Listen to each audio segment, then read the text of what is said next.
have you, whoa. That was surprising.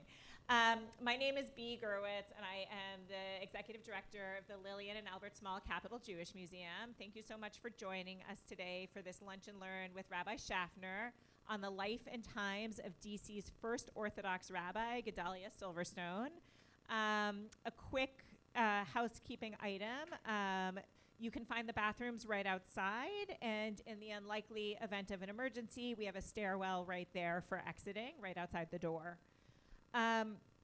Support for today's program comes in part from the DC Commission on the Arts and Humanities, and I also want to give a special thank you to Leslie Silverstone for supporting the AV of today, which has allowed us to record and share with family members near and far of Rabbi Gedalia Silverstone. It is my pleasure to introduce Rabbi Hyim Shafner. Rabbi Shafner is the rabbi of Kesher Israel, the Georgetown Synagogue in Washington, D.C. He previously served as rabbi of Beit Abraham Congregation in St. Louis, Missouri, rabbi of the Hillel at Washington University in St. Louis, and rabbi of India for the American Jewish Joint Distribution Committee. Rabbi Shafner is the author of the Everything Jewish Wedding book and has published widely in an array of Jewish journals, periodicals, and books. We are thrilled to have the opportunity to learn about his historical scholarship today, which is in keeping with what we try to do here, which is explore the diversity of Jewish life in the National Capital Region, and this is perfectly on point. So thank you so much for being here. We look forward to learning from you. Thank you. Thank you so much. It's really great to be here with all of you. There's an art. This talk really emerges out of a larger article that I wrote. It's about a 10,000 word article, and it's going to come out in a journal this summer called Tradition, and it'll be just sort of a more in-depth exploration of a lot of the things that we're going to talk about today.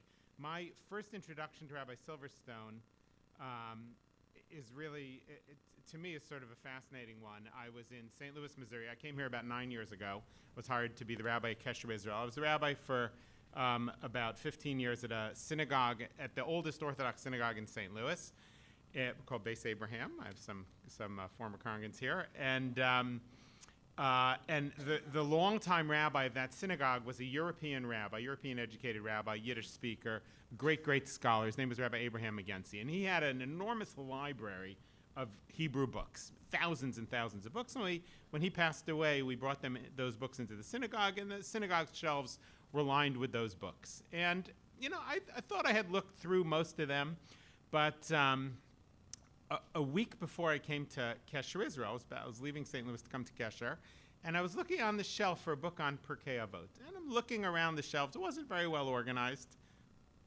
A little bit akin to my current. No, I'm just kidding. Kesher's library is a little better organized. But and I pulled a book off the shelf, and I opened it up, and it was this book. I'm going to show it. It was actually this copy itself. I asked the synagogue if I could take it. It's this book on Pirkei Avot, on the ethics of our fathers, called Lev Avot. I didn't know what it was. I had never seen it, which was strange because I had been at the synagogue for 2 decades. And I opened it up, and I look at the front inside cover, and it says Gedalia Silverstone, the rabbi of the city of Washington, the capital city. And I'm like, I didn't have a lot of connection to Washington before I took the job at Kesher Israel, but a week before I came here, I found this book. And I filed that away, Gedalia Silverstone. I had never heard of him, but I realized that I was walking into something, and I Googled him on the internet, and I got to his Wikipedia page. He probably didn't know he would have one, but he has a Wikipedia page. And on it says that when Kesher Israel was founded in 1911, its first rabbi was Gedalia Silverstone, which is interesting. We don't always talk about him at Kesher. And later on, I understood what that meant. These were shtiblach. Kesher didn't have a full-time rabbi in 1911 when it started in Georgetown. And I came across in recent years some recordings of one of his children, Harry, who was a rabbi, who reminisces about his childhood. And in it, he talks about how his father on the high holidays, in the teens, would walk from 410 K Street, where he lived, to Georgetown, which is, I don't know how many, 3-4 miles. And he would go there to be at Kesher Israel because he was kind of the chief rabbi. That's really what Rabbi Silverstone was. There was somebody who emailed me recently and said, you called him the first Orthodox rabbi for this class.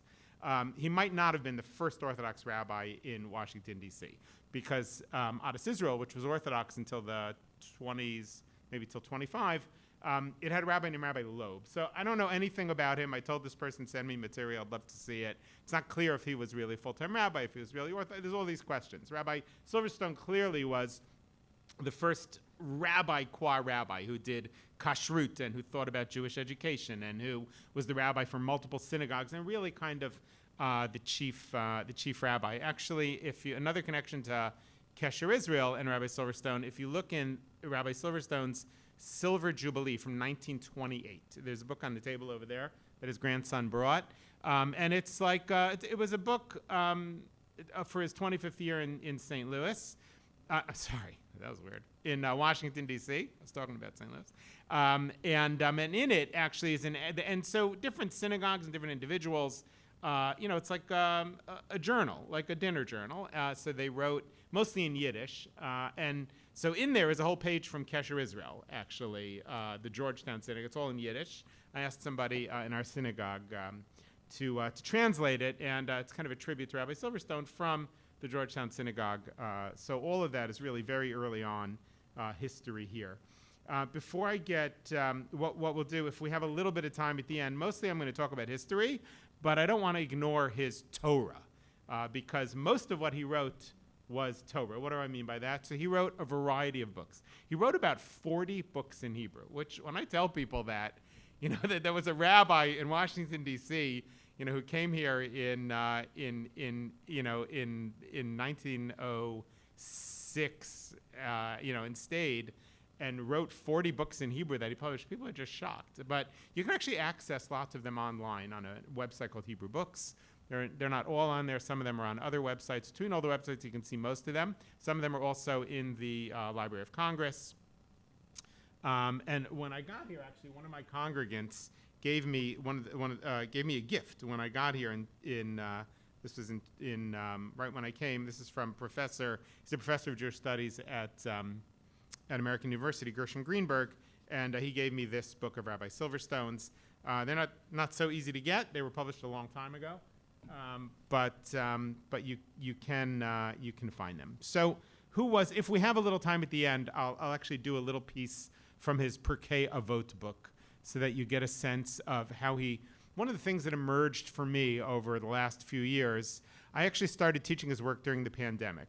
During the pandemic, I realized I had to teach online. The synagogue was closed. By the way, the synagogue was closed during his tenure also for 2 years. We have almost nothing about the pandemic from him. Why is that? Because President Wilson, I think my theory is President Wilson forbade speaking publicly about the pandemic because he was so busy fighting the war, and he didn't want it to take attention away. So I thought we had no drushes, no sermons, and half of Rabbi Silverstone's books, some of them are on Talmud, some are on Pirkei Avot. One of them is on Pirkei Avot, but I would say half to 3/4 are his sermons and his writing that he did in the synagogues, that he did for Mizrahi, that he wrote. He went on several sabbaticals to Israel. He wrote there a half a year, a year at a time, and we have almost nothing about the pandemic. After the pandemic in 1920, he I think it was Shabbos Shuvah, between Rosh Hashanah and Yom Kippur, he spoke about the pandemic. That was really the one time. He mentions in another place that he and a congressman spoke together as a memorial service for people who died in World War I, and also for people who died during the flu, the influenza epidemic.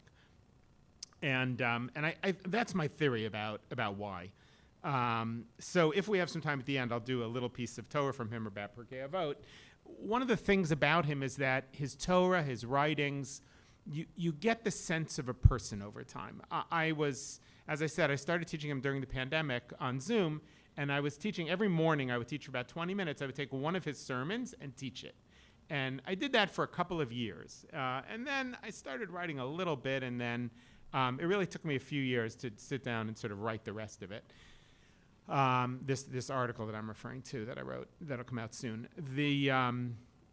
You get a sense of the whole person over time. You know, it's hard, obviously, when you're trying to construct who a person was without knowing them. They lived 100 years ago, and you're reading their writings about Torah portions, about the holidays. But you do get a sense. Every rabbi has a few themes, you know. Every rabbi, does he have a sense of humor or not? Rabbi Gedalia Silverstone had an incredible sense of humor, and it really, I think, got him through some very hard times in America. One of the things that you see all over his writings, you see his humor, you see his caring for people, you see his deep connection to the people of Washington. He thanks them often, and they helped to publish his books. That had cost money. They helped to support him. He went off to Israel. They helped him with his sabbaticals, and when he came back, they re-welcomed him, even times when he thought he was leaving forever to Israel, and his wife got ill. He had to come back. But also he had this sense of the whole Jewish people's unity. That was very important to him. And so if we have time at the end, I'll read a short piece from Pirkei Avot about his sense of Jewish unity. He came in. He was born in Europe, and his family eventually moved to Liverpool, to England. His father was the rabbi there. He was from Yashanovka, which was in Eastern Europe. He studied in Eastern Europe. I can give you some dates, although I don't know if that's as important.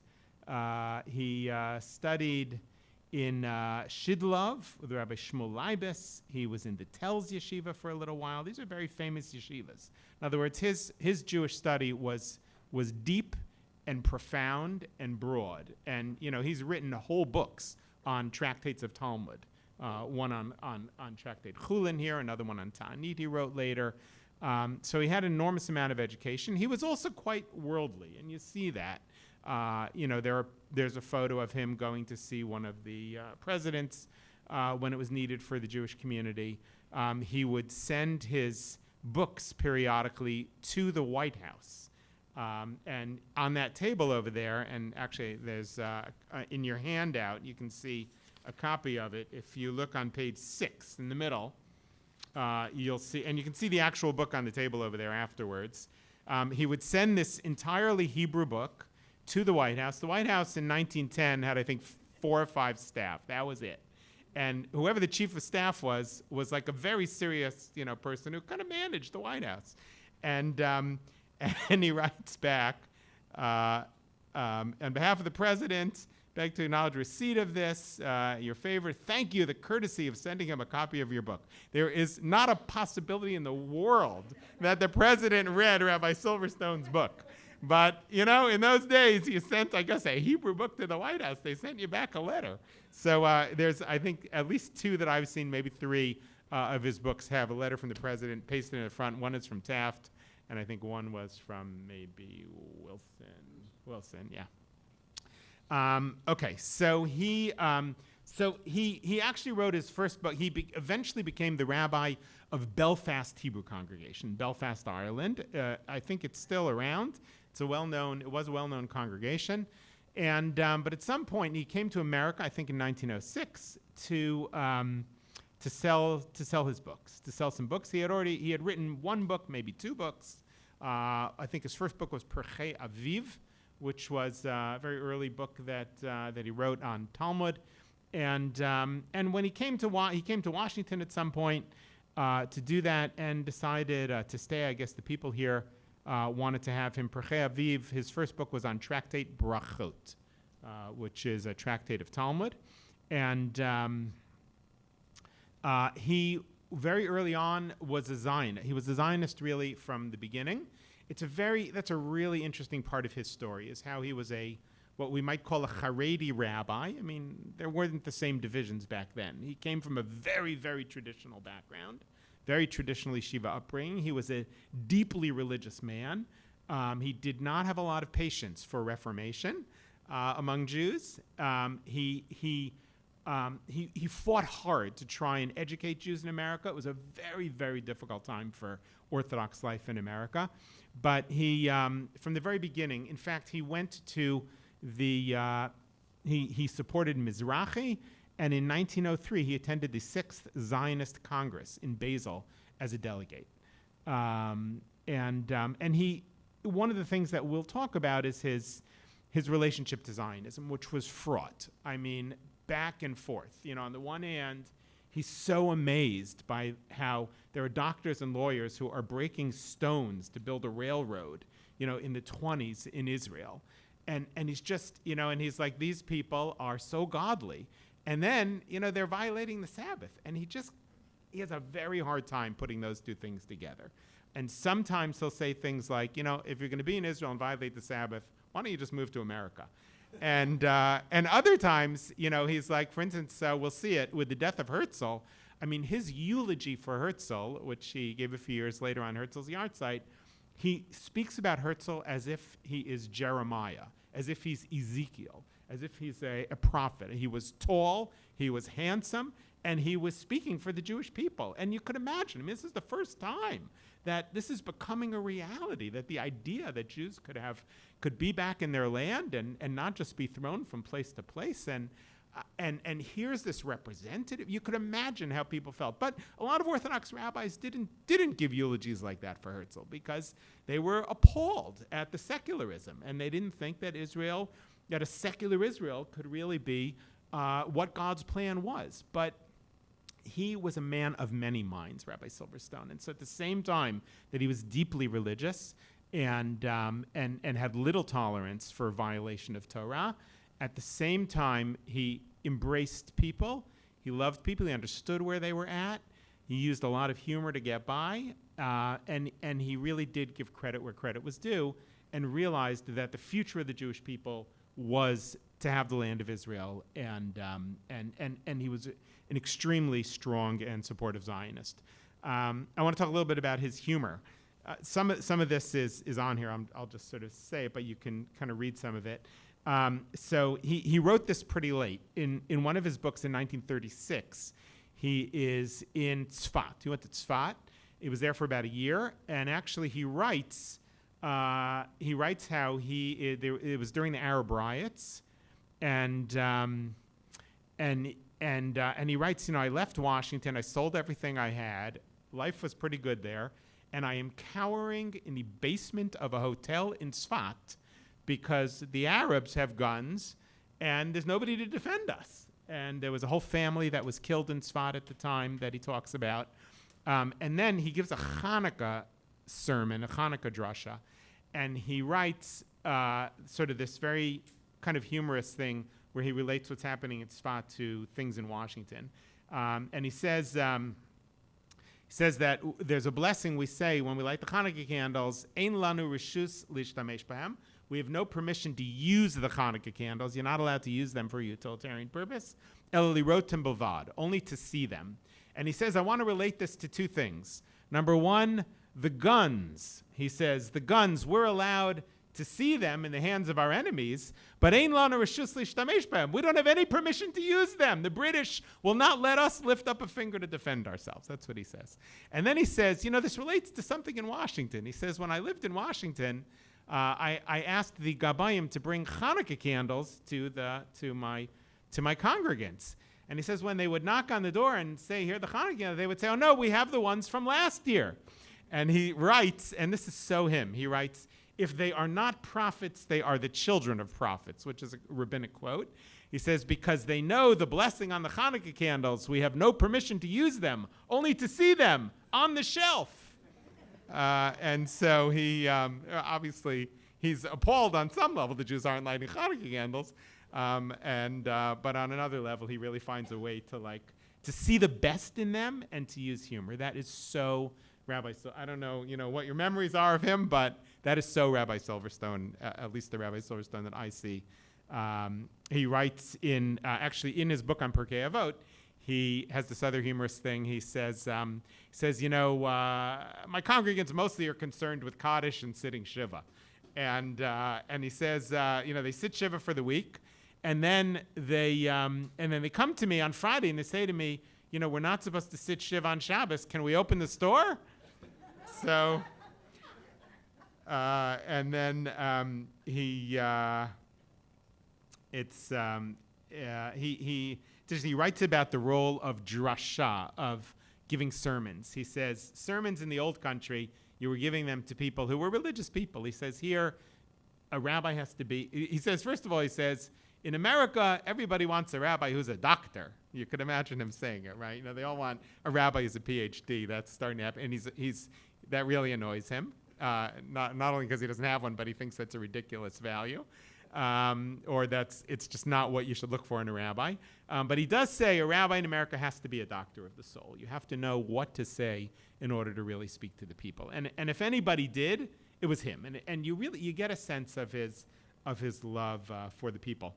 One of the interesting things I found was that, of course, like any rabbi, he speaks about things that are relevant to his time. And so when the Titanic sinks in 1912, he gives a sermon about it. What I found interesting is to compare his sermon to some other sermons. There were, if you look in the world of Orthodox rabbis that are giving sermons, who published their sermons in 1912, there are some. I found about 3 or 4. There's one in Cincinnati, which is where Ida and Isidore Strauss were from, who were on the boat, who were very wealthy, the owner of Macy's. There's one in New York, Rabbi Savitsky, and then Rabbi Silverstone. And the rabbi in New York gives a sermon about it, sort of exactly what you could imagine a rabbi doing with the Titanic sinking. He basically says, it doesn't matter how much money you have, it doesn't matter how much power you have, it doesn't matter how great you think the boat is, you're not in charge. And of course, it was advertised as the boat that God couldn't sink. So he uses it as what we would call musar, sort of rebuke and character development. The rabbi in Cincinnati, because the Strausses were from there, he uses it as a eulogy and sort of talks about how terrible it is. Rabbi Silverstone does a really interesting thing with the Titanic, and he gives it as a high holiday sermon, and it's beautiful. I'm going to read it to you. It's on page 2 in the middle. It says, the great thinkers, and what I find in it is that he really utilizes it for neither of those purposes. He utilizes it to inspire individuals. The great thinkers say the world is like a stormy sea. The human is akin to a ship, and time is like a shaky bridge. There's no translation of Rabbi Silverstone's works. I translated this from the Hebrew. I often am upset. So obviously you lose a little bit of the poetry in translation, but I often am surprised at myself. We believe in reward and punishment after death. So why don't we work with all our ability to prepare provisions for our soul for the eternal path we are bound to take? Let me paint the picture for you, which we all remember a few years ago when a voice cried out from one end of the world to the other, emanating from the great ship Titanic. It was the largest ship in the world, beautiful as a royal palace. Only the truly wealthy could afford to travel on it in their best clothes, jewelry, dancing to live bands. When suddenly, amidst the dancing, oi! An iceberg struck the ship, and in an instant crying erupted from all sides, and the passengers saw their graves open before them. In one moment, all the frivolities of this world were erased from their hearts because they saw imminent death before them with no possible salvation. So he's giving a high holiday sermon. Makes sense, obviously, to use this as instruction for ourselves. But then he turns it a little. They raised their eyes to their Father in heaven, and the orchestra began to play. And he does it as a quote from Psalms, my soul thirsts for the living God. It actually, I think, was a more Christianized song. That's exactly what it is, near I got to be. But, that's, in his mind, that's they're playing, music from Psalms. The musicians united the hearts of the people with God through their music. That's a very different take than some others. They gave them hope. They would enter eternal life and give their souls to God with divine spirit and pure intention. Their music was a wireless telegraph sent to God. This is where he does a really interesting sermonic move. So wireless had just been invented by Marconi, and the Titanic was one of the first ships to have wireless. Many people were saved because it had wireless, because they were able to do an SOS, and the Lusitania was able to get the message. Without that, probably everybody would have died. And so you could imagine him in 1912 there's wireless. I mean, that's amazing wireless, right? It's even Wi-Fi. I can't figure out how it works, but right? It's still amazing that it goes through the air. So, I mean, it's miraculous in a certain sense, and he uses it to see a spiritual side to it. And he takes this idea that their music was this wireless telegraph, because the Titanic, one of the things it was advertising was wireless telegraph, and he relates it to the people themselves. My dear brethren, so it was a Shabbos Shuvah drush. It was the Shabbat between Rosh Hashanah and Yom Kippur. At this time of Shabbat Shuvah, let us connect with God through the wireless telegraph, to repent with all our heart and soul for that which we've done during the course of the year. This is why we pound our hearts. Just as with an electric bulb, we must press the button to light it, so too we tap on our hearts, for our heart is the electric wire which connects through spiritual electricity to God's throne of glory. And so each individual Jew can connect with God via this spiritual electronic power. It's such a beautiful idea, right? That, here's this wireless out there. It's amazing. The world is changing. There's these miraculous scientific things. Use that as a metaphor for yourself, for your own spiritual life, that God might seem far away, but, the Titanic's really far away from the people it's communicating with. And just like human beings, can use science to communicate far, take sort of musar from that. Take a lesson from that and use it to inspire your own religious life, and to realize that even if God seems far away, you're not just banging your chest for no reason. It's such a great, think about that this Yom Kippur when you're going like this, right? That's how we turn on our spiritual wireless, now we call Wi-Fi, but, to God. And it's such an amazing, really a beautiful idea. So he was a great thinker, as well as somebody who cared, as well as somebody who really did work on the ground to develop the Jewish community. There are times in his writing when he talks about, we don't have a school for children. We need a Talmud Torah. And he creates a Talmud Torah. He goes out and does, because he seems to have had charisma. He seems to have had the charisma to really engage people. Let me talk a little bit about his Zionism. And it's very conflicted. For instance, I see it actually change even sometimes in the same year.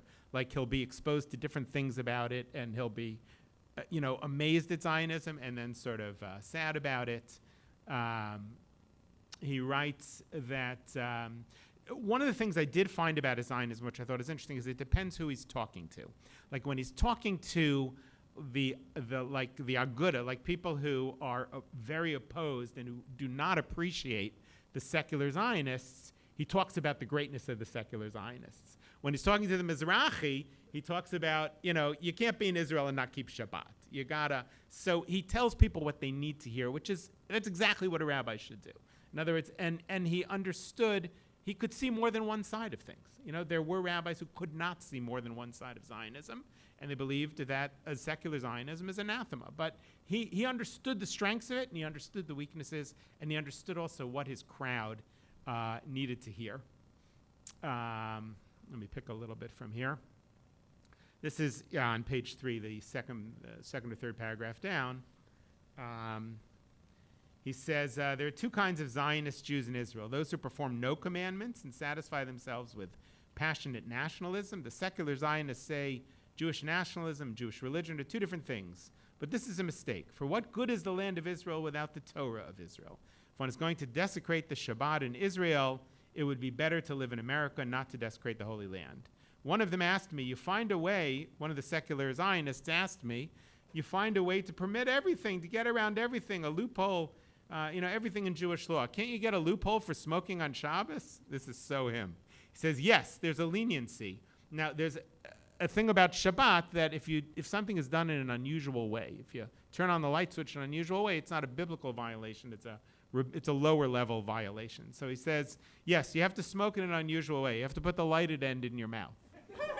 That is so him, right? But then on the other hand, he comes back to America, and he's speaking at a gathering in 1922 for soliciting funds for the settlement of the land. He says, this past summer in 1921, I was in the Holy Land. I saw the sacrifices which the pioneers made, as I mentioned before, doctors and lawyers breaking stones in the heat. These stones which come forth from their hands are holy. with all their might, they do it just to rebuild the holy city of Jerusalem. We must give money to support them, and then those in exile who wish to come will be able to. He does feel, he definitely believed people should move to Israel, and he thought that, I mean, he was realistic. He didn't think they really would, but he does talk a little bit about it when he was talking to Herbert Samuelson. They're in this hotel right inside the walls of the old city, and Samuelson, who was a member of the British Parliament, says to him, you know, when the wealthy Jews from America move to Israel, then we're really going to be a serious building process. This is what he wrote on Herzl's yard site. This is on the bottom of page 3. It says, in 50 years, they'll be jealous of us that we lived in the generation of Herzl. Who is like him in all the generations who came before? He had the beauty of King Saul, the wisdom of King Solomon, the strength of King David. His awesome visions, which showed us the life of Jews in the land of Israel in accordance with the laws of our religion. You know, so is he fooling himself? Is he, you know, it's interesting, right? He sometimes sees things maybe through rosy-colored glasses, which is good. And in consonance with modern life, right? So he imagines that maybe Herzl, now maybe seeing Herzl through the eyes of Mizrahi, which felt that you could be religious and be part of Herzl Zionism. That which you spoke about at the Congress this was a vision given to him by God, like Isaac, Jeremiah, and Ezekiel together, things which cause a revolution in the mind of man. To those who have forgotten that they are Jews, he has brought a spark of redemption, right? So there's really hope. One who reads his book Tel Aviv, how he envisioned that each man will sit under his vine and fig tree, and the whole world will come to learn from us how to live an ethical, spiritual life. He envisioned everything. He saw the dry bones and asked, will these bones live? He asked the question day and night, oh Lord, you know that they will live. Right? That's from the book of Ezekiel, from the dry bones. He not only saw it in a vision, but he actualized it, like the prophet Ezekiel who prophesied and said, the dry bones hear my voice and bring the spirit of life to them. So he's extremely conflicted back and forth about Zionism, which makes a lot of sense.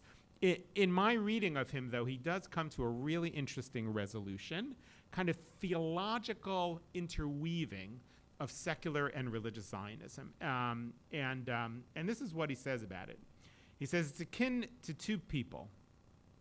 One who has a railroad ticket to travel from Washington to New York, and another has a railroad ticket, this is on top of page 4, from Washington to Baltimore. They do not have to travel on separate trains. They can travel together until they reach Baltimore, and when they reach the station, one will depart and the other will keep going. So it is with secular Zionists. Their program is the land of Israel for the people of Israel.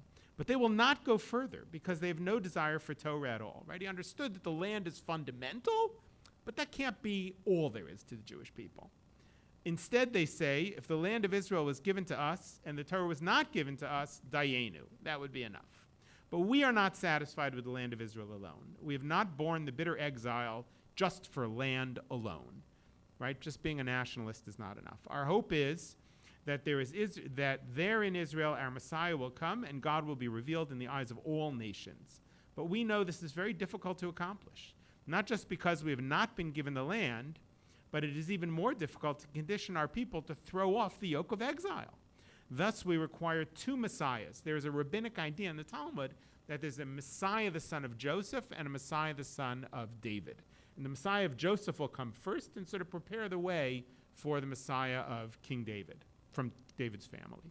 And he says, the son of Joseph and the son of David, one to redeem us from exile and the other to redeem the exile from within us. So what he's done is created a kind of theology where the secular Zionists, and the truth is Rabbi Cook also, I think, saw it this way, that the secular Zionists are the Messiah, the son of Joseph. They can prepare the way. They can't bring us all the way there. But without them, we wouldn't have the land, because he understands that Orthodox Jews who are studying are not really going to have created the land. They would not be the ones breaking the stones. Maybe they would, but they couldn't have done it alone. And so for him, this metaphor of the train is really a great one. We need to be together, the secular and the religious, even though the secular are going to prepare the land and the religious are then going to take it to make it a religious, ethical place that can be a vision for the whole world and can fulfill, what the Torah says, that you will be a blessing to all the nations. And there definitely is a messianic sense of of the end that Judaism has. And so he really kind of integrates them in that way. And I think it's a very beautiful idea. He doesn't reject the secular Zionists. He figures out how we can sort of be on the same train together. Again, very Rabbi Silverstone. I came across a really interesting part of his life, sort of, that he's connected to, and that is prohibition. So we all know that alcohol became illegal, I think, starting in 1920, and the Volstead Act. The only people that could sell alcohol legally were rabbis. Why? Because priests had wine, but they only needed it in church. Jews needed wine in their homes. They needed it for Kiddush. Kiddush you can't do just in shul. Kiddush, Havdalah, you needed wine in a Jewish home. And so the government had to find a way to regulate Jewish people having wine. How do you do that? How do you know who's legitimate, who's not legitimate? So you engage the rabbis. Now you have to figure out which rabbis are legit. Who are the rabbis? Right? So it led to enormous, you could imagine, I don't say enormous, it led to some corruption. In fact, it's very interesting. The Reform movement made a rule that they couldn't use wine for Kiddush, they could only use grape juice. The Orthodox, because that was like a Reform thing, the Orthodox said, you can't use grape juice for Kiddush. You can only use wine. Grape juice is like apple juice. It ended up leading actually to a violation of Jewish law, which people started drinking grape juice that wasn't kosher because they said, oh, it's just like apple juice. So you have to be careful what you say. So there is an episode in which, so there was a man that Rabbi Silverstone was very close to in the teens, and his name was Musher, Noah Musher, Noach Mosher. That was his name. He was the founder and head of the Pompeian Olive Oil Company, right? So it's a company, very successful company, I think it's still around, that imported olive oil. And if you look in Rabbi Silverstone's books from the teens, and I've copied some of this for you. For instance, look at page 7. So he clearly had a very, very deep relationship with Noah Musher. It wasn't only that Noah was a big gvir, that he was wealthy, and that he was helping Rabbi Silverstone to support the publishing of his books. They also studied Talmud together. In fact, he quotes Noah Musher about the Talmud. So this is from Paninim Yikarim. This is a book that he published in 1915 in Washington, D.C. You can see on the left side of the page, you can see it says Rabbi G. Silverstone at the bottom. It has his address, 410 K Street, and it's published in Washington, D.C. It doesn't have a publisher name. It was somehow, it was basically being paid for by Noah Musher, and he was publishing it, self-publishing is what we would call it. I imagine that was expensive, but clearly Musher had a lot of money. So, for instance, he writes about him, I want to write something about Yedidi Hagvir, my dear one, the wealthy one, Hamafursam, the well-known wealthy man, Rosh for Rishon l'chol davar shebet tzedakah. He is the first person to give tzedakah, the great philanthropist. Moreno Harav, our master, our rabbi, Noach Musher. These are very powerful words. Meir Washington, Masha Taritz al Kushis Marsha. So he says that they were learning Talmud together, brachos, and Noah had an idea, and he publishes Noah's Talmudic novel here. And that's a similar, this kinds of words about how he praises Noach Musher is very common in his books in the teens. In almost every book, he does that. He praises him in different ways. Sometimes he also talks about his children, his grandchildren, very beautifully. If you go to 1923, look on the back. In 1923, in the early 20s, all of a sudden, Noah Musher's name disappears from Rabbi Gedalia Silverstone's books. Not a word about him after 1920, 21. And all of a sudden, his book publishing changes cities. He's not publishing in Washington, self-publishing anymore. He's publishing in St. Louis, Missouri, at the Moinster Press. What is a Moinster Press? Moinster Press was a very well-known, it was one of the few serious Hebrew publishing houses. It was in St. Louis, and many, many rabbis published through Moinster. And my theory is that it was cheaper to print through Moinster than it was to self-publish in Washington, because Moinster, a lot of rabbis were doing that. And so, for some reason, he doesn't seem to have the same funding starting in the 20s that he had in the teens. Interesting. Not only that, Noah Musher, one of the wealthiest Jews, who had been supporting his publishing, that's very clear, he thanks him for supporting the publishing, about whom he is incredibly praiseworthy, all of a sudden he is mute about Noah Musher starting in the 20s. And who takes Musher's place as his supporter? So if you look on the right side, this is a book from 1924, Divrei Chen. Umachzikan tivusa la'anshe ir Washington. I want to thank the people of Washington, Bechlal generally, la'anshe beis HaKnesses Tiferes Israel. And I want to thank the leaders of Tiferes Israel specifically, and specifically among them, Moshe Yonah Goldman. I have no idea who that is, but he obviously had some kind of business. V'lanechbad Rabbi Lev Alpert. Whoever that is, right? These were leaders of Tiferes Israel. And he mentions a couple other names, Blitzer and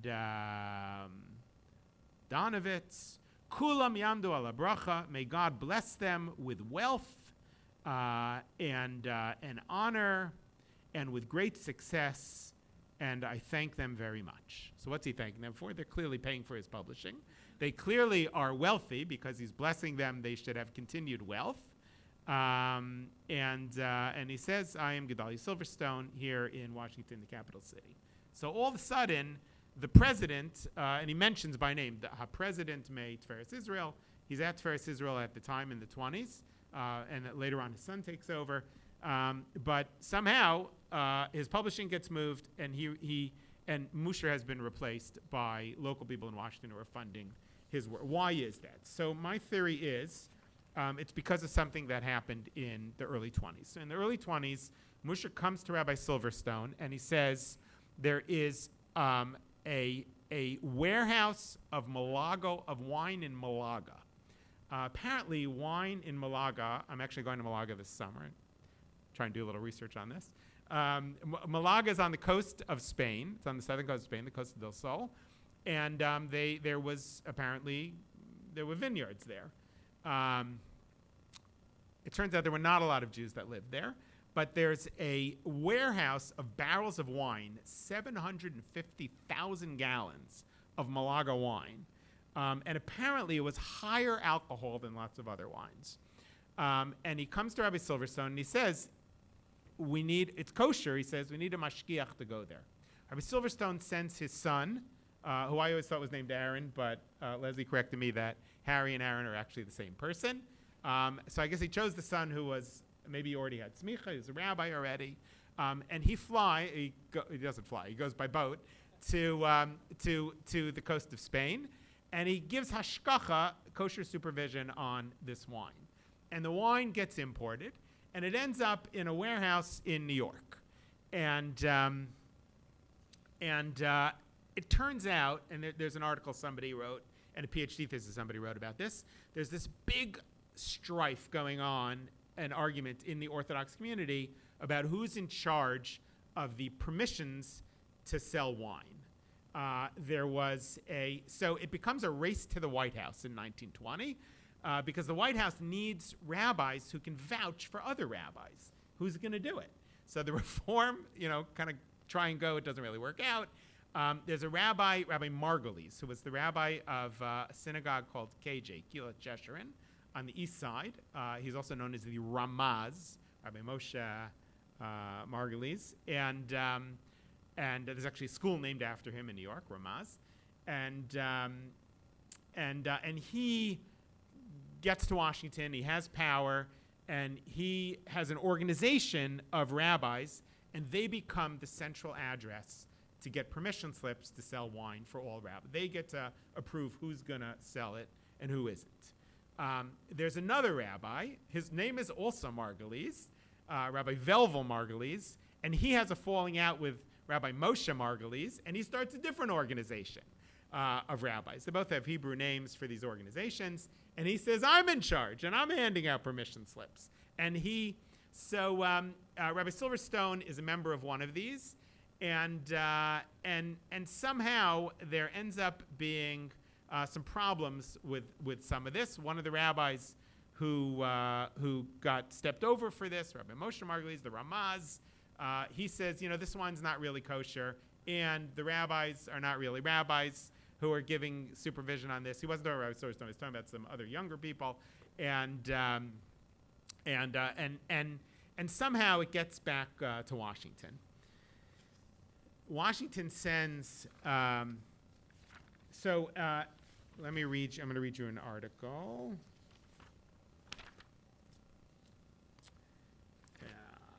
Okay. This is an article from the New York Times, and it was quoted from. This is on page 6 on the bottom. If you go to the New York Times and you search Silverstone, this article will come up. This was January 4th, 1922. In the fall of 1920, says the journal, it's the Providence Journal, Nathan Musher, a New York dealer in olive oil, conceived the plan of going into sacramental wine business on the side. He cast about for a source of supply, and finally, through business connections in Spain, found he could attain at an attractive price almost any quantity of Malaga wine, so named because of where it's produced. This wine, which when aged develops a high alcohol content, is in demand among wine lovers. Retailed in this country for $6 a gallon. You can imagine it's the 20s. There's $1 million to be made here. You can imagine what that is. Musha contracted, it is alleged, for 750,000 gallons, which he proposed to import. Musha, says the journal, got Aaron Silverstone, young son of Rabbi Gedalia Silverstone of Washington, D.C., to go to the Mediterranean port of Malaga, Spain, where the wine was held, awaiting export, and remained there for a time to certify the wine as kosher. Silverstone representatives of the Orthodox Union rabbis declare had no right to issue any such certificate. The Union of Orthodox Rabbis is Rabbi Moshe Margulies, whereas the permission is coming from this other group, the Knesset HaRabbanim, Rabbi Velvel Margulies. That's a much longer, if you want, you can read my article. I have more details about it.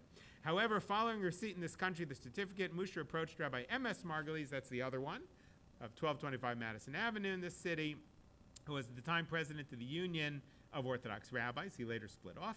Told him the wine was afloat on its way to New York, and asked him, is it okay? Rabbi Margulies became suspicious of the authenticity, notified Musher he would have nothing to do with it. So Musher goes to Rabbi Moshe Margulies, the Ramaz, wants the permission to sell the wine, and he says, I don't want to be involved. Thereupon, both M.S. Margulies and the Prohibition authorities agree. Musher went to, this is Rabbi Velvel Margulies, different rabbi, Gershon Wolf Margulies, a Hebrew teacher, later come to New York from Boston, claims to be a rabbi, head of the Assembly of Orthodox Rabbis of America. He was a rabbi. Many people say he was valid. Rabbi Silverstone had a connection with him. G. Wolf Margulies, found by a journal man in the rear room of his tenement house on East Broadway, said he knew of the Menorah Wine Company. That's what they called it. Musher called it the Menorah Wine Company. Izzy Einstein and Mo Smith, I think they were very famous folk, Prohibition field agents obtained from the United States Commissioner Hitchcock a warrant to search the warehouse at 110 Bowery. At the warehouse, Einstein and his men found 500 barrels. At this time, Einstein charges neither Menorah Wine Company or Continental Distribution nor Nathan Musher had permits. So there's all this argument over the permits, and you could see the world's about to fall down on them. So something happens. You can read, there are more articles. You can read them, and there's an article about this generally. So what happens? All this wine is in the warehouse. The government guys are ready to take it down and empty out all the wine, millions of dollars. Something happens in Washington, and Washington sends somebody from Washington, and they go there, and somehow everything gets resolved, and the wine moves through, and nobody knows exactly what happened to Washington.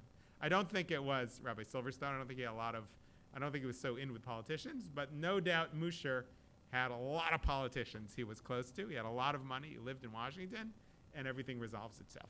Now, my theory is, what I know of Rabbi Silverstone from his writings is the most ethical, most upstanding, most caring rabbi.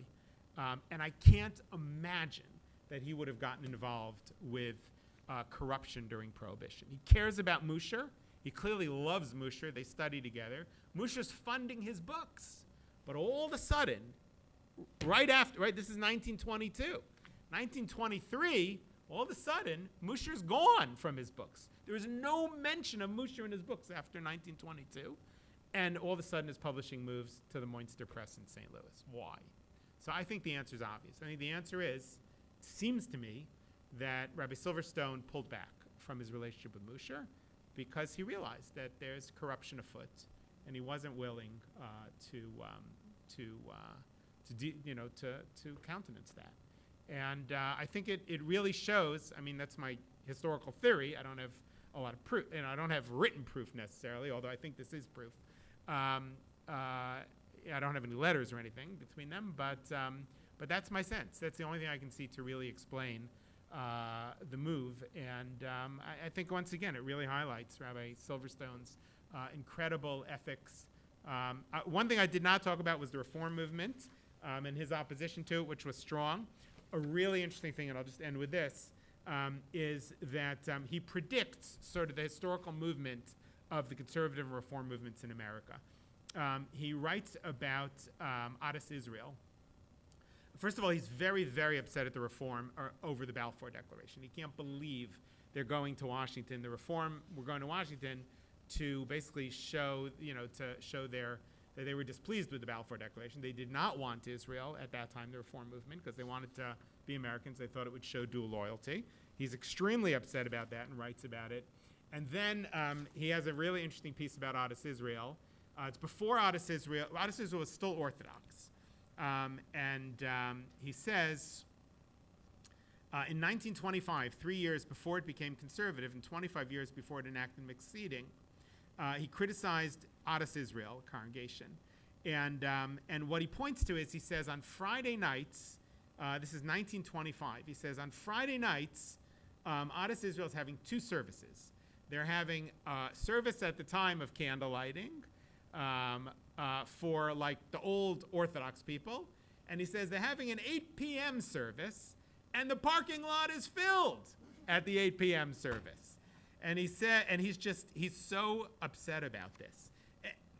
On the one hand, they're going to shul, okay, but right, this is the children. It's the parents and the children. It's the parents who are immigrants who are like holding on a little bit to their Shabbos, even though some of them clearly keeping the stores open, and the children who are clearly becoming Americans. And he says, why are they going to shul? They think God will hear their prayers. It'd be better for them to gather and go to the theater than to drive to shul, desecrate God's name. And he says it's bringing about a destruction of the Jewish people, desecration of Shabbos, and desecration of Adas Israel. Right? Adas Israel means it's a double entendre. It means the synagogue, but it also means the people of Israel. Adas Israel, the congregation of Israel. So he really saw how the driving moved to the suburbs. The early conservative movement is very much, it looked like an Orthodox service, Orthodox synagogue. Often there was a mechitza, but the difference was that people were driving from the suburbs instead of living near the shul, because they wanted to live suburban life starting, obviously in the early part of the 20th century. Okay, so if anybody, wants to read more in depth, I'll send you when the article comes out, I'm happy to send you that. You have a grandson of Rabbi Silverstone who can, and you can see some of the books over there. I don't have time for the piece of Torah, but I'll just tell you in short that whenever he writes, he really writes about the human being, about human spirituality, about us as individuals, but also us as a communal collective, and how the Jewish people are really interdependent on each other. And maybe we can start an ongoing class on here at the Capitol Museum of Rabbi Silverstone's writing. That would be good. There's still a lot to be written. There's probably a whole book to be written. Certainly nobody has translated his Torah. That at some point should be done. But thank you. And if you have any questions, I'm happy to take them.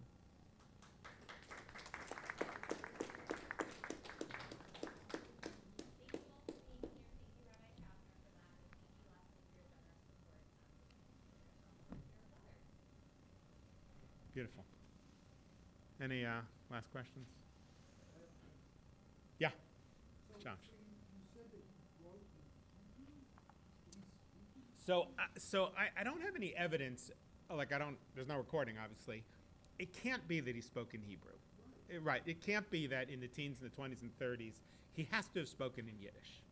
But he wrote down the drushes in Hebrew. That was very common at the time. Most rabbis who wrote their drushes in books wrote them in Hebrew. I think the idea is that they expected them to be read for posterity by other rabbis. When you write Torah, you write in Hebrew. No, it's rabbinic Hebrew. Yeah. But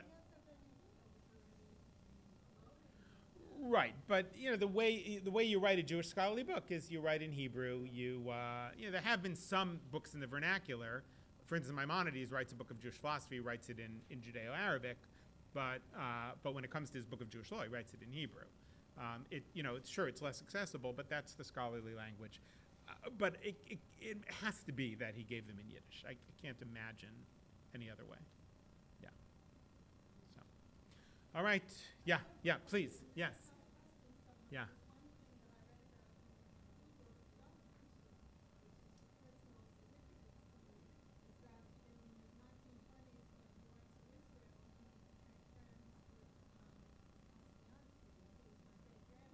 Ah.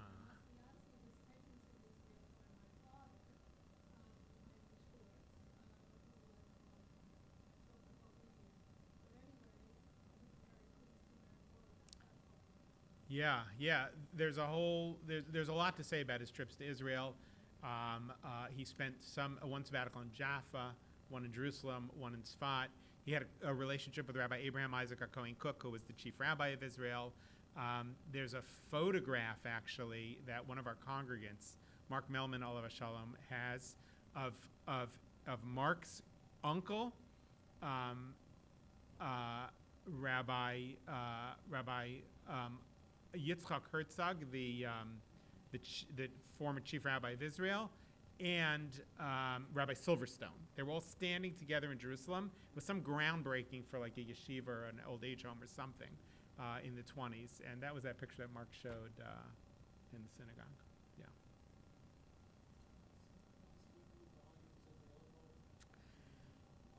So you can see them online. There's a website called HebrewBooks.org. You can see it there. There are other ones on paid repositories. Some of them might be on you can also access the Library of Israel. That may have some. They have a lot of books online. Where you would buy these, I don't know. I've looked on eBay to see if anybody's selling them. I have not seen any. The ones I have were given to me either by one of my congregants, Gershon, who had some, or the one that I found in St. Louis. So I would try the National Library of Israel. Yeah. Yeah. Amazon, there are reprints. Reprints, yes. All the books. Yes. On Amazon. Yeah, you can order reprints. Yeah. For $3 or $4 a piece, very reasonable. Yeah, that you could get. You could also print them out yourself from eBooks. eBooks is a free website.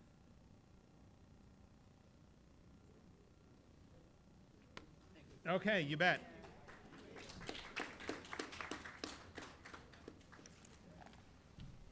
All right. I hope it's a tribute to his memory. Thank you. Yeah, send me a copy of